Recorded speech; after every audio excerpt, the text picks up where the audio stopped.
What's up guys, my name's Tom and welcome back to the FPL Centre. Time for the Game Week 7 preview, a breakdown of the key upcoming fixtures from an FPL perspective and the key talking points as we head into the weekend. And I'm also going to take a quick look at my final wildcard team as it stands heading into Game Week 7 as well. Just want to give a big thank you to my girlfriend this week. It was my birthday recently and she got me a brand new mic to record with, so hopefully you guys will notice a bit better sound quality from this point forward. If you like the content I'm doing here on both FPL and the Fantasy Champions League game, make sure to give the video a thumbs up and get yourself subscribed. Hit that notification bell as well so you know when the latest video drops. But yeah, that's everything I wanted to cover in the intro, so let's get straight into it. First up, we'll take a quick look at Everton and Fulham's 3 PM kickoff on Saturday. I've mentioned in previous videos about how defensively suspect Fulham are, and things don't look as though they're going to change anytime soon. They still rank worst in the league for shots conceded in the penalty area. They've had the most big chances created against them, and they've committed the most defensive errors in the league, as well as the most errors leading to a goal. So yeah, all in all, not the best record as far as defending goes there for Fulham. But on the other side of this one, Everton don't exactly have the most robust backline either, ranking around the league average for shots allowed in the box, and they've conceded the 5th most big chances so far this season. So as you might expect, we should be looking at a pretty open game here, with plenty of potential for goals on both sides. And that means good news for two of the more popular picks coming into Game Week 7 in Everton's Richarlison and Fulham's Alexander Mitrovic. An interesting note to add on here is that Fulham have actually conceded the most crosses in the league from the right flank. Potentially good news there for Theo Walcott owners, as an assist from him seems very much on the cards as far as the stats are concerned. Alexander Mitrovic may have to find the back of the net with his feet in this window, as Everton are currently among the top 5 teams for successfully defending aerial balls, with only 10 headed attempts allowed on goal through the first 6 weeks of the season.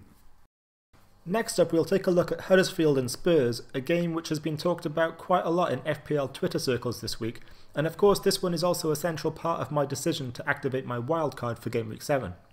Some of the biggest injury news surrounds Spurs this week too, with Christian Eriksen being ruled out due to an abdominal problem. Sergio Agero is also due to be assessed following a thigh injury that he picked up in the Carabao Cup game against Watford earlier in the week. Obviously, if Agero does miss the game on the weekend, it all but secures Kieran Trippier's place in the starting 11. All eyes will be on Harry Kane to see what he can do against a defence that ranks bottom 3 for shots conceded in the box, bottom 3 for big chances conceded, and bottom 3 for headed attempts on goal. Kane will of course be the frontman for a Spurs side that ranks top 4 in the league for attempts on goal inside the area and top 3 for big chances created. So on paper this one seems like quite a big mismatch. Another interesting note here is that Spurs have shown a tendency to attack primarily down the right wing, with 64% of their crosses being delivered from that side, undoubtedly due to the presence of Kieran Trippier overlapping on that flank. This also matches up nicely for Spurs against a Huddersfield side that allows the most crosses against them to be delivered from that right wing. The most chances created against Huddersfield, however, have come from central areas, with the Terriers conceding 30 chances from central positions over the first 6 weeks. That's the second most in the league in that respect. This could very well be a day in which Dele Alli enjoys exposing that weakness with his creative influence in central areas, particularly with the absence of Eriksen. Combined with Trippier continuously overlapping down the right wing and Harry Kane's presence in the box, all playing precisely on Huddersfield's most glaring weaknesses, it really is very hard to look past anything other than a dominating Spurs performance here. Craig Pawson is in charge, having officiated Spurs 11 times in the Premier League. They've won 6 of these 11 meetings. Pawson was also in charge of Spurs' 3-0 win over Man United in Game Week 3 earlier this season. He's officiated Spurs 3 times in 2018 and they've scored 12 goals in these games, with Harry Kane scoring 5 including 2 braces. From a Huddersfield perspective, Pawson is a South Yorkshire boy, so may have some sympathetic Yorkshire roots there. He's been in charge of 2 1-0 wins for Huddersfield in the Premier League since their promotion. Brighton's trip to the Etihad is next on the list, and fans of the Seagulls probably won't be looking forward to this one very much.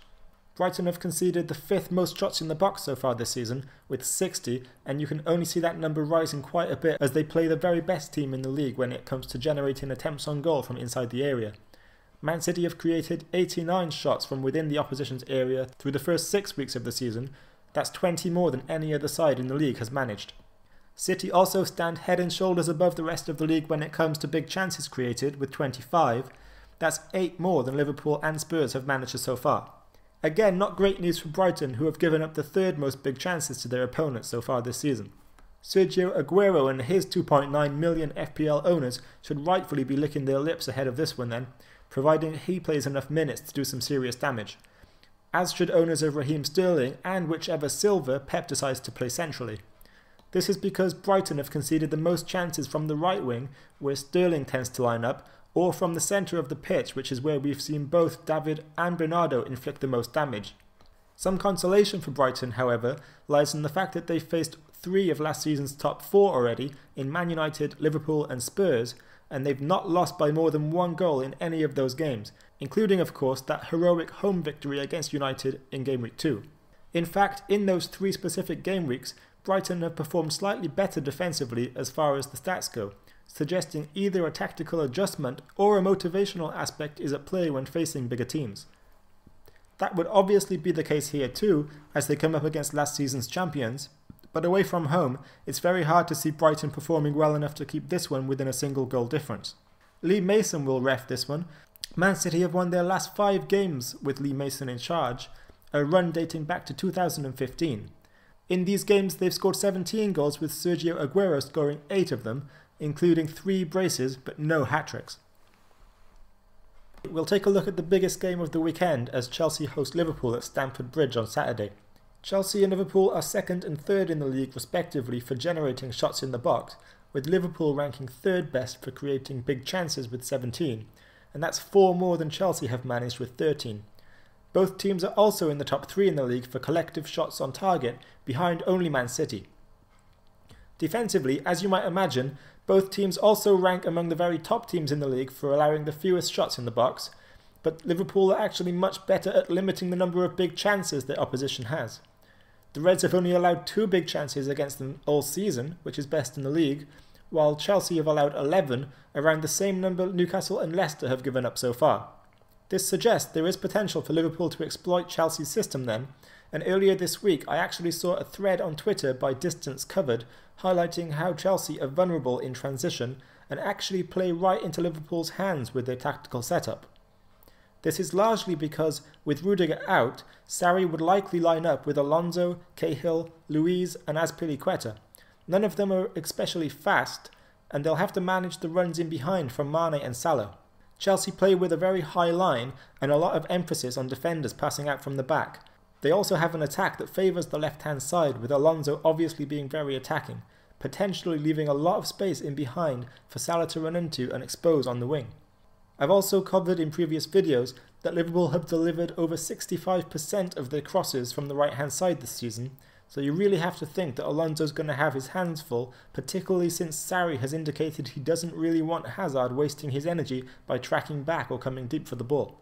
Anyway, I highly recommend that you check out the full tactical breakdown given by Distance Covered over on Twitter. He posts these threads every week and gives great insight into how Liverpool line up against their opposition each week.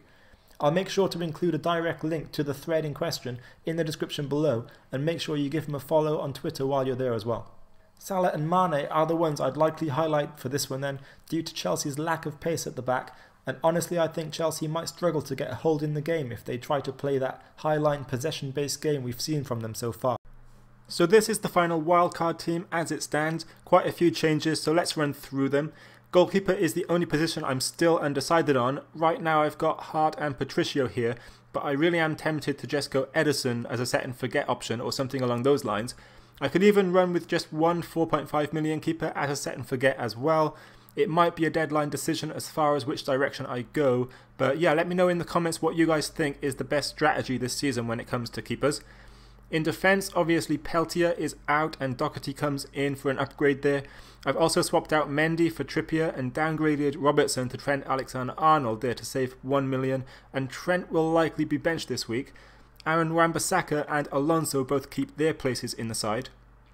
Midfield is where the most change happens, with only Ryan Fraser remaining from my original set of players. Mane comes in for Salah to free up a nice chunk of cash, and Pedro makes way for the much more nailed on Richarlison. The informed James Maddison also comes in to replace Christian Eriksen, who it turns out will miss this game week with an injury anyway. Up front is just the one change, but it is the big one, with Harry Kane coming in to replace Callum Wilson for the next couple of weeks. He's going to be my captain for the Huddersfield and Cardiff game. You all know the strategy by now, so I just have to hope it pays off. So there we go guys, if you liked the video give it a thumbs up, subscribe if you want to keep up with what I'm doing here at the FPL Centre, make sure to hit that notification bell as well when you subscribe so you know when the latest video drops, and remember to check out Distance Covered over on Twitter. The link to his thread on the Chelsea-Liverpool game is going to be in the description below and I highly recommend that you check that out. Let me know in the comments what you think I should do regarding the keepers in my wildcard team there.